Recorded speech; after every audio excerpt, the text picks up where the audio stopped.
안녕하세요. 사모님들 반갑습니다. 사역하시면서 여러 패밀리 라이프 사이클을 지나가고 있는 부부를 보시고 상담도 하실 텐데요.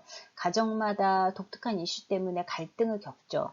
그런데 라이프 사이클에 따라서 일반적으로 많이 겪는 문제들이 있습니다. 신혼을 지나는 영커플들 보면 이 초장에 누가 기선을 잡느냐, 길이 드느냐, 길을 들이느냐, 뭐 이런 기싸움을 하고요. 아이들이 어린 부부들 보면 일이 많아지고 희생해야 될 부분도 굉장히 커지니까 이걸 어떻게 분담할 것이냐 이런 것 때문에 많이 고민들 하고 싸웁니다. 애 기저귀는 오늘 네가 가라. 애 오늘 네가 봐. 뭐 이러면서 누가 오늘 픽업할 거야. 뭐 이런 거 가지고 굉장히 투닥거리죠.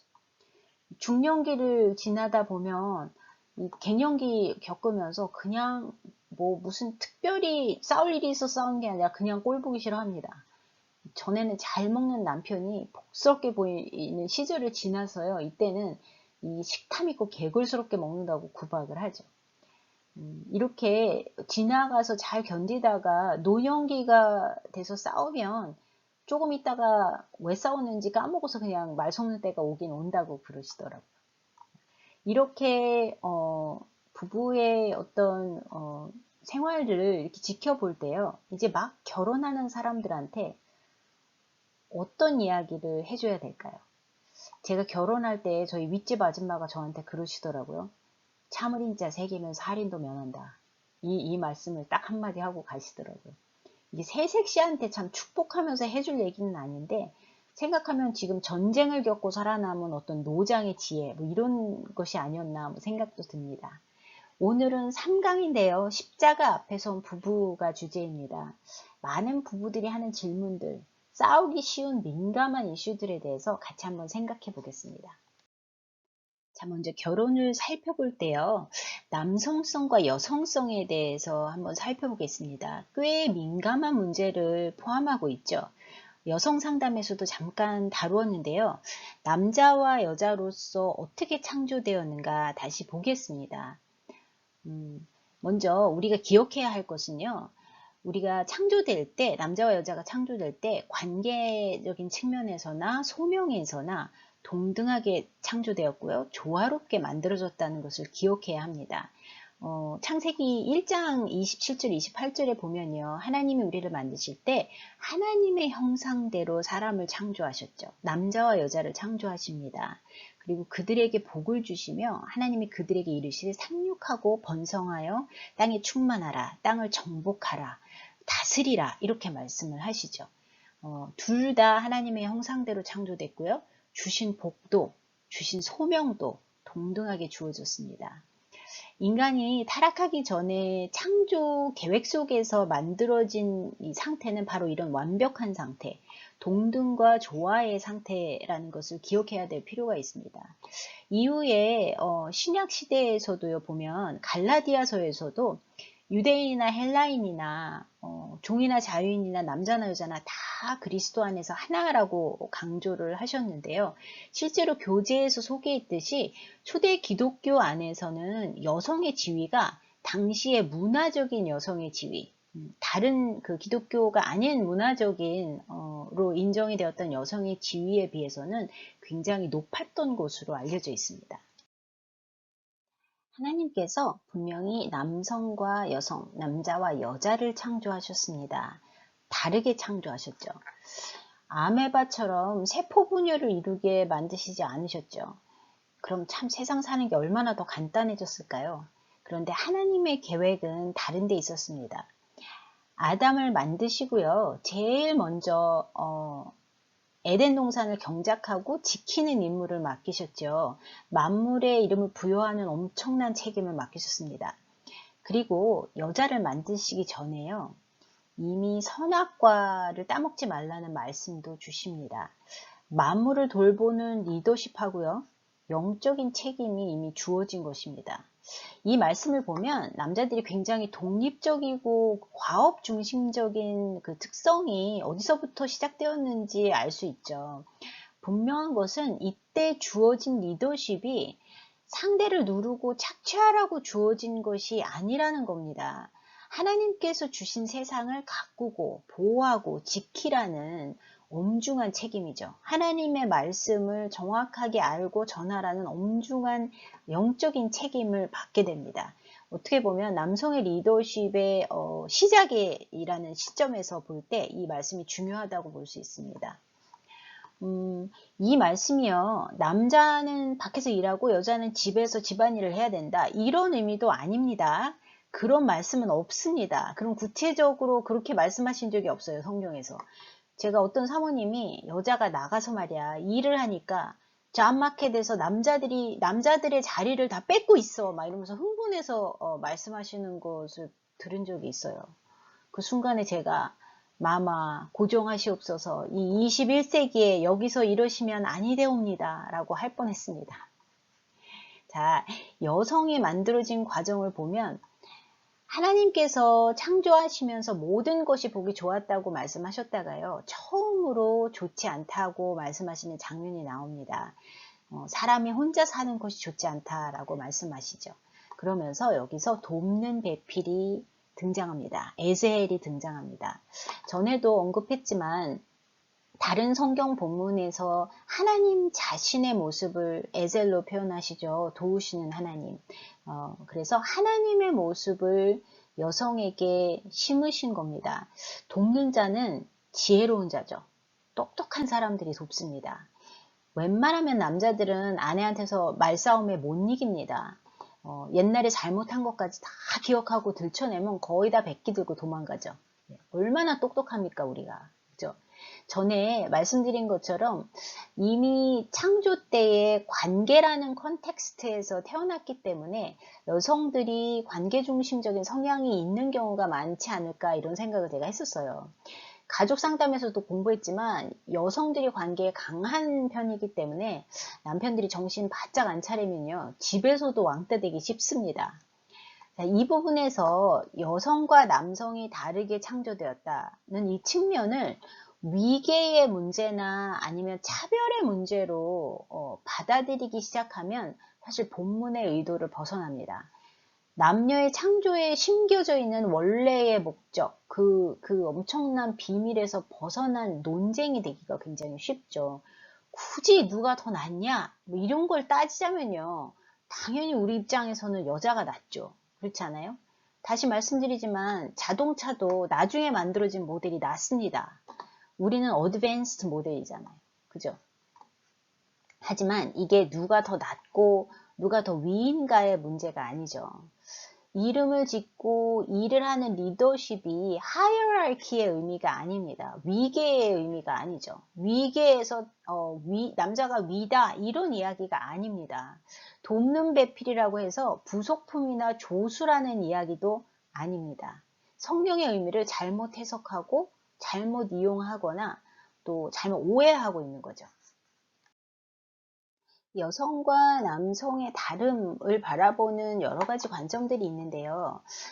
페미니스트 캐롤 길리건은 In a Different Voice라는 자기 논문에서 이야기를 합니다. Men see themselves as maturing as they separate. Women see themselves as maturing as they attach. 이렇게 이야기하죠. 남성은 분리될 때 더 성숙해져 간다고 느끼고요. 여성은 함께하고 attach 될 때, 서로 애착을 형성해 갈 때 더 성숙해 간다고 받아들이는 겁니다. 그래서 인디펜던스를 남자들은 더 중요하게 생각하고 여자들은 인터디펜던스, 상호 의존을 더 중요하게 생각한다. 이런 차이가 있다라고 이야기를 합니다. 사실 여러분 살아가면서 혹은 사역을 하면서 남성적인 측면이 더 나을까요? 여성적인 측면이 더 나을까요? 결론부터 얘기하자면 둘 다 필요합니다. 제가 남편에게 늘 경이로워하는 것 중에 하나는요, 교회에 무슨 심란한 일이 있어도 머리만 대면 잔다는 거예요. 암만 속상하게 하는 사람이 있어도요, 꾸준히 그냥 자기가 해야 될 일은 다 합니다. 저는 딴 일이 손에 안 잡히거든요. 그런 갈등이 있으면. 그런데 사람들에게 어떻게 말을 해야 조금 더 공격적이지 않게, 거칠지 않게 의도를 잘 표현하고 전달할 수 있는지, 이런 부분은 제가 조금 나아요. 갈등을 싫어하니까 아무래도 좀 부드럽죠. 그래서 저한테 물어봅니다. 어떻게 얘기하는 게 나을까? 뭐 이렇게. 남자들끼리 얘기할 때 들어보면요. 정말 황당할 때 있어요.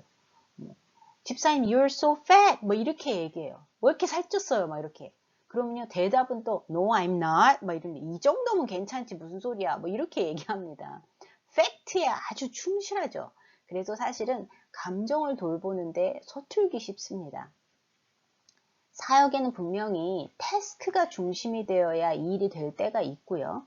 관계 중심이 되어야 할 때도 분명히 있습니다. 그래서 이 두 가지가 다 필요한 거죠. 감성과 이성, 이 두 가지가 다 중요합니다. 우리가 서로 달라서 참 고역스럽고 고생하는데요. 다르기 때문에 서로를 도울 수가 있는 거죠. 저는 페미니즘에 분명한 포인트가 있다고 봅니다. 굉장히 오랜 시간 동안에 억압받고 희생되어 온 여성들이 분명히 있죠. 그래서 그런 부분은 바로 잡아야 합니다. 동등한 대우라는 것이 정의인 거죠. 그래서 이 정의를 위해서 싸우는 것이 바로 페미니즘입니다. 그렇기 때문에 같아야 된다고 생각을 해요. 요즘에 한국에서 그런 이야기를 하더라고요. 남편 가족은 시댁이라고 하고 도련님, 서방님 이렇게 부르는데 왜 아내 가족은 처가, 처남, 처제 이렇게 부르냐고 의의를 제기하더라고요. 생각해보면 일리가 있는 얘기입니다. 남편 가족은 훨씬 더 높여 부르는 것 같거든요. 이런 어떤 차별의 반발로 때로는 태생적인 차이, 남자와 여자로 태어났다는 그 차이, 그 다음에 여성의 가치, 태생적인 차이를 부정하는 거죠. 그래서 여성의 가치를 지키려고 애를 씁니다. 의도는 이해가 가죠. 그래서 남녀가 다를 게 없다라는 관점을 보입니다. 남자와 동등한 대우를 받아야 하기 때문에 남녀의 차이를 인정하지 않게 되는 거죠. 그래서 우리도 남자와 똑같다? 똑같이 대우하라. 이렇게 이야기를 합니다. 그런데 러셀 무어는 이런 어떤 좋은 의도와는 다르게 남자와 여자로서의 독특한 가치를 떨어뜨릴 수도 있다라고 이야기를 하죠. 왜냐하면 여성적 리더십의 장점이 있다는 겁니다. 창의성, 통찰력 등 여성에게 주어진 어떤 귀한 특성이 있는데 그런 귀한 의미가 실종될 수도 있다는 거죠. 다 똑같다고 치면. 그래서 여성과 남성이 가진 고유한 어떤 영광 이런 거를 잃어버리거나 부정을 하면 상대방을 귀하게 평가하고 미덕을 누리는 것도 놓친다라고 주장합니다. 반면에 전통주의자들은요, 남녀를 완전히 다르다고 보죠. 역할도 다르고 그래서 구분이 딱 돼야 된다 이렇게 이야기를 합니다. 남자가 해야 될 일, 여자가 해야 될 일 딱 있다. 뭐 이렇게 얘기하죠. 또 극단적으로 가면 남자는 절대 부엌에 가면 안 된다. 저희 아버지 세대의 이야기입니다. 그런데 한번 생각을 해보세요. 이것도 성경적인 주장은 아닙니다. 교재에서도 나오듯이 룻이 아내고 며느리고 농사꾼으로 표현이 되죠. 나가서 일합니다. 다윗은 전사이자 하프 연주자였어요. 굉장히 감성적인 부분이 있었던 사람입니다. 예수님은 남자지만 병아리를 모으는 어미닭에 자신을 비유하시고요. 사도 바울도 해산하는 여자와 양육하는 어머니에게 자신을 견줍니다. 잠언 31장의 여성 사모님들 전에 공부하셨는지 모르겠어요. 그죠? 집안도 다 보살피고 부동산 거래, 무역도 하죠. 예, 가만히 보면 대체 이 집 남자는 뭘 하나 싶을 정도입니다. 슈퍼우먼이죠. 못하는 게 없습니다. 남자는 항상 야성적이다라거나 전사 같아야 된다거나 여자는 오로지 민감하거나 관계에만 포커스한다라는 생각도 어떻게 보면 복음의 질서와 반대되는 거죠. 우리는 조금 더 균형 잡힌 관점으로 성경의 말씀을 볼 필요가 있습니다. 하나님의 설계도는 확실히 둘을 다르게 만드셨다는 거예요. 이유가 있으셨겠죠. 서로 다른 일을 끌어안고 하나가 되는 과정이 바로 결혼의 그림입니다. 하나님께서 생각하신 결혼의 그림이죠. 그래서 십자가와 다름을 보면요. 그리스도가 하나님을 거역하는 이 세상을 향해서 자신을 내어주십니다. 타락한 인류를 끌어안으신 거죠. 다름을 끌어안는 가장 확실한 예가 바로 십자가가 됩니다.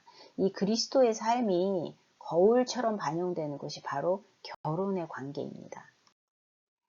그래서 저희 교제인 폭풍 속의 가정, 여기서는 여성성과 남성성의 상보성, 상호 보완적인 개념을 굉장히 강조합니다.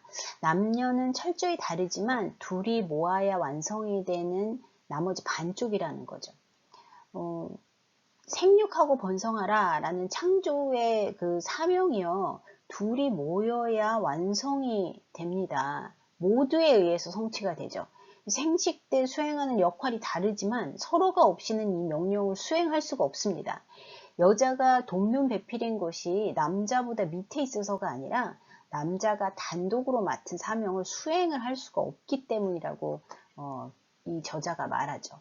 그래서 저자는 성경에서 여성과 남성, 어머니와 아버지 이런 일반적인 부르심이 다르다라고 이야기하는데요. 신약에서 하나님이 교회 안에서 다양한 은사를 주신 것과 비슷하다고 봅니다. 은사로서 보는 거죠. 남성과 여성의 차이점이. 그래서 선물로 봅니다. 남녀가 공동의 어떤 인성과 소명을 갖고 있지만 또 각각 다르게 기여하는 부분이 있다는 것이죠. 예를 들면 어머니의 자녀 양육과 아버지의 자녀 양육이 일반적으로 조금 다를 수 있습니다. 제가 보면요, 아이들하고 게임할 때 저는 져주거든요. 기분 좋게 해주고 싶어요. 근데 아빠는 안 져줍니다. 정정당당히 이길 때까지 훈련합니다. 져줘서 성취감이나 자신감을 조금 갖게 해주는 거에 좋을까요? 아니면 지는 법을 가르치고 그래도 또 도전하는 법을 배우게 하는 게 좋을까요? 아이들이 저와 남편을 통해서 사회를 다 경험합니다. 이럴 수도 있고 저럴 수도 있는 거죠. 그런데 한 가지 기억할 것은 이 은사가 하나가 있어도요, 그 일만 하는 것이 아니라 다른 일에도 섬겨야 된다는 거예요. 긍휼의 은사가 있는 사람이 교회에 있어도요, 교회 전체가 다 긍휼을 베풀도록 도와야 합니다. 마찬가지로 부모에게 하나님이 남성과 여성으로서의 영향력을 미치도록 일반적인 패턴을 주셨지만 남편이 관계에 약하다고 해서 애들하고 안 놀아도 된다는 의미가 아닙니다. 여성이 근력이 약하다고 해서 짐을 아예 안 옮겨도 된다는 얘기가 아닌 거랑 같죠. 그래서 각기 다른 사명과 다른 능력을 주셨고요. 그것을 잘 활용해야 된다는 이야기가 됩니다. 약한 부분을 상대가 보완하는 것이 맞습니다. 그런데 약하다고 아예 하지 말라는 의미는 아니고요.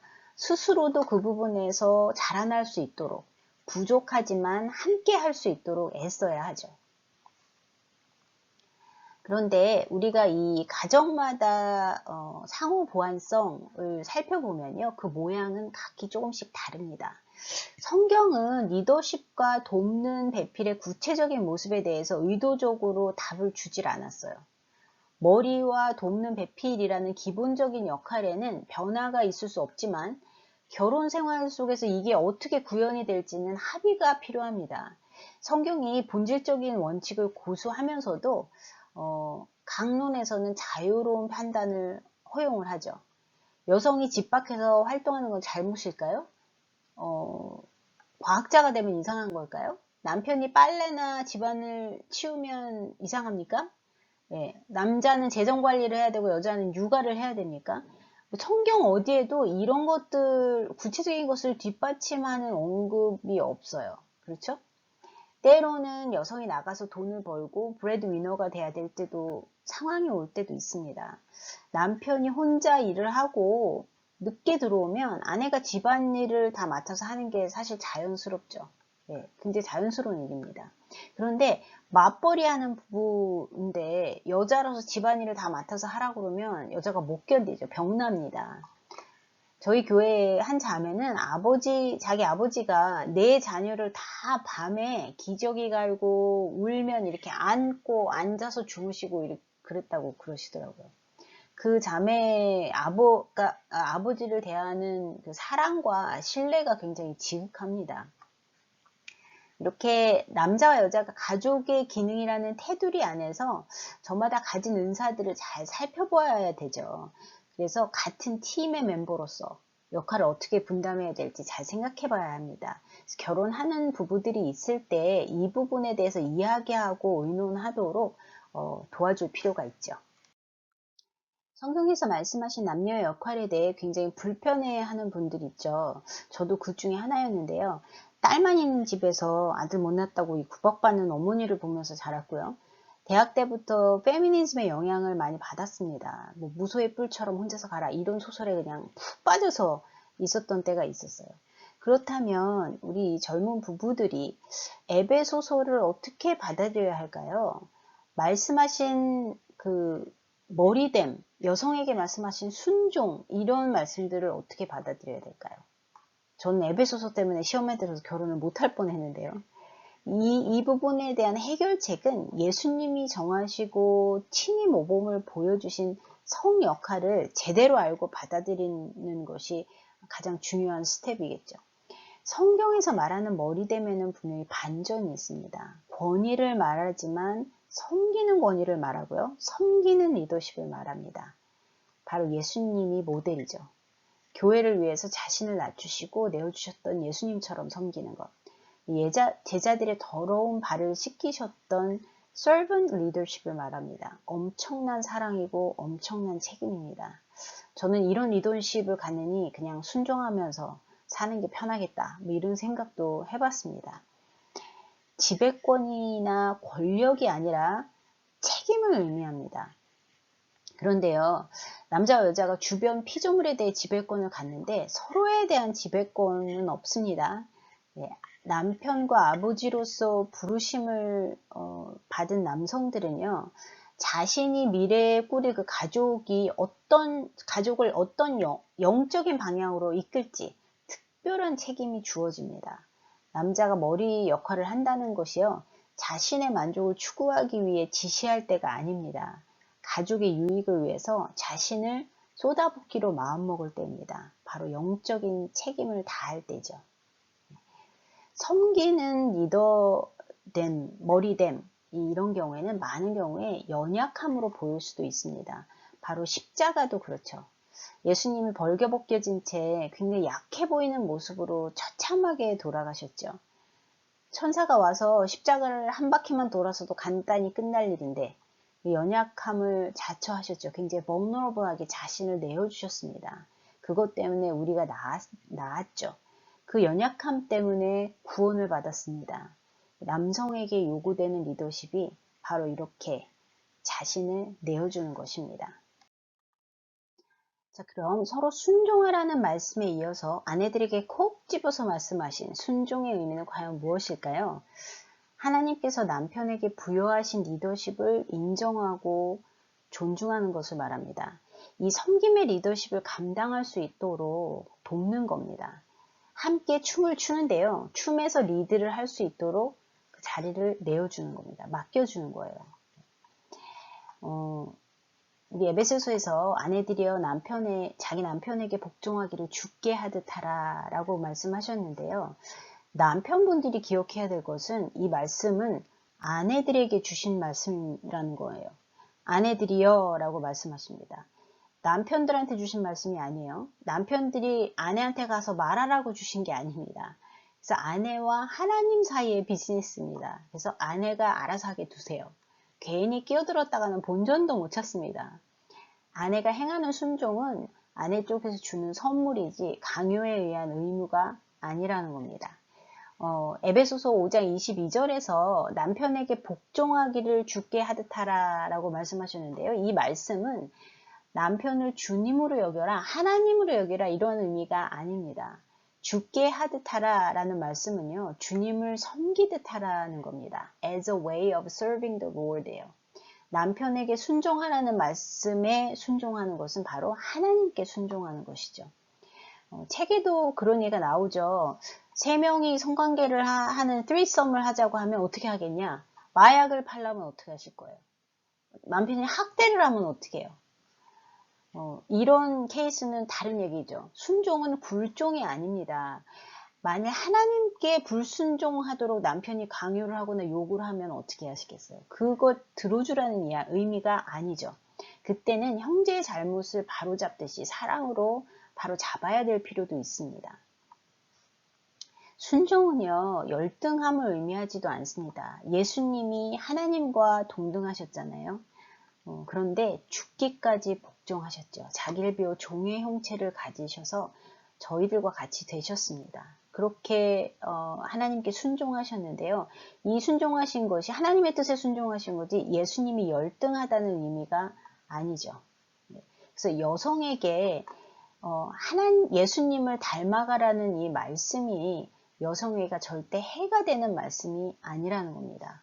그러면서 교제에서는 계속해서 강조하죠. 남성과 여성, 머리됨과 순종, 이것이 바로 복음을 보여주는 그림이고 전도지이다 라고 말씀하십니다. 남성과 여성이 함께 예수님과 교회가 연합하고 사랑하는 것이 어떤 것인지 보여주는 그림, 이것이 바로 결혼이라는 것입니다. 상담을 하면서 꽤 많은 사람들이 현재 관계를 정리하거나 바람을 피우면서요, 뭐라 그러냐면 I love him but I'm not in love with him 이렇게 이야기를 해요. 사랑은 하는데 사랑에 빠져 있지 않다는 거죠. 어떻게 보면 그 표현이 정확할 수도 있는데요. 문제는 사랑에 빠진 상태를 사랑이라고 보는 데 있습니다. 그래서 계속해서 사랑에 빠질 상태를 찾아 헤매요.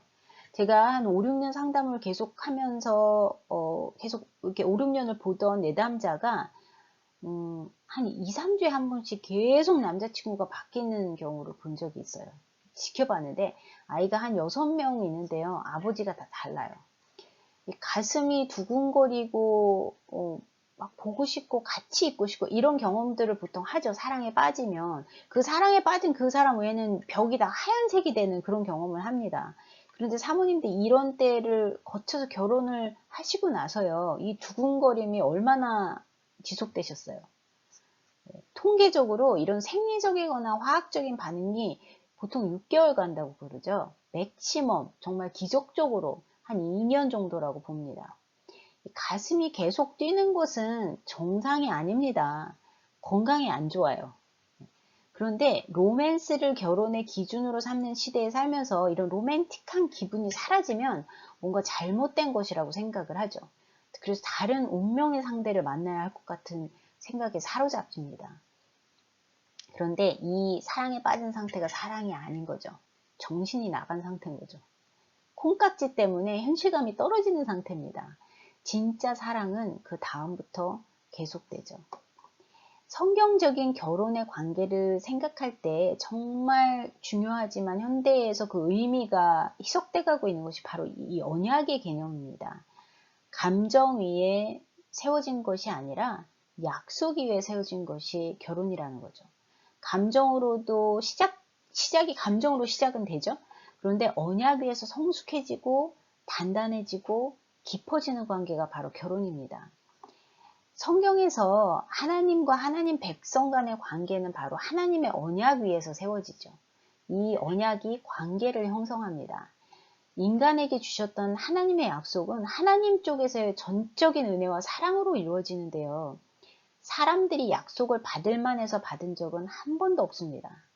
구약에서 여러 사람에게 주어주신 그 하나님의 약속이 정말 신실하게 예수님을 통해서 성취되고 완성되죠. 그 약속의 수혜자인 사람들이 하나님의 백성으로서 자격이 없을 때에도 하나님은 그 약속을 신실하게 이루십니다. 이것이 바로 성경에서 말하는 언약의 무게감입니다. 단단함입니다.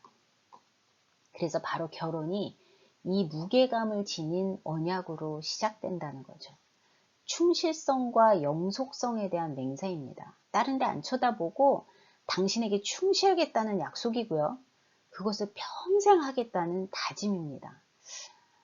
현대에서는 사랑의 감정이 저절로 자발적인 욕구처럼 생겨나는 걸로 생각을 해요. 그런데 현재의 사랑의 감정에 대한 선언이 많이 아닙니다. 결혼은 장래의 사랑을 염두에 둔 구속력 있는 약속이죠. 제 남편이 결혼할 때 저한테 평생 사랑하기 위해서 노력하겠습니다. 이렇게 얘기하더라고요. 저는 기분 나빴어요.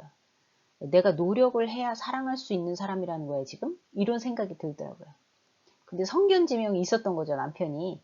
네, 예수님이 저를 위해 돌아가셨어야 될 정도로 악한데 남편이 노력을 해야 사랑을 할 수 있는 사람이라는 것을 정확하게 본 거죠. 지금 사랑해서 결혼하는데 이 사랑을 평생 애쓰고 사랑하기 쉽지 않은 때에도 노력해 하겠습니다. 라는 그 약속이 바로 결혼 서약입니다. 성경에서 결혼은 내 꿈을 이루기 위한 것이 아니죠. 배우자의 유익을 위해서 희생과 헌신에 대한 약속입니다. 결혼은 한 남자와 여자 사이에 비밀리에 이루어지는 게 아니고요. 가족 앞에서 하고 교회 앞에서 하죠. 그리고 하나님 앞에서 이루어집니다. 증인들 앞에서 배우자에게 주는 약속이고요. 무엇보다도 하나님과의 약속입니다. 현대에는 사실 결혼이 소비자 모델처럼 보는데요. 네가 괜찮은 한 내가 데리고 산다 이런 개념이죠. 책에서도 이 치매 걸린 아내를 두고 이혼을 해도 되지 않을까 뭐 이런 상담을 한 이야기가 나오죠. 저도 실제로 그 유방암에 걸린 내담자를 상담한 적이 있는데요. 유방암 진단을 받자마자 이혼당했습니다. 한 5년 정도 결혼 생활 재밌게 했다고 그러더라고요. 여행 다니고 오토바이 타고 다니면서 실컷 화끈하게 즐겼답니다. 그런데 유방암 진단을 딱 받으니까 남편이 병원비는 대줄 테니까 이혼해달라고 그러더래요. 그리고 항암 치료가 끝나기도 전에 다른 여자랑 결혼했고. 이런 사례들을 보면 결혼이라는 것이 쓰다가 내버리는 냉장고다 못할 때가 있구나 이런 생각이 듭니다. 냉장고는 그래도 10년은 쓰잖아요. 그죠? 자기의 욕구와 바람을 충족시키지 못하면 이혼하겠다. 뭐 이런 어떤 혼전 합의가 있는 것이 요즘의 결혼의 풍속이 아닌가 이런 생각도 들죠.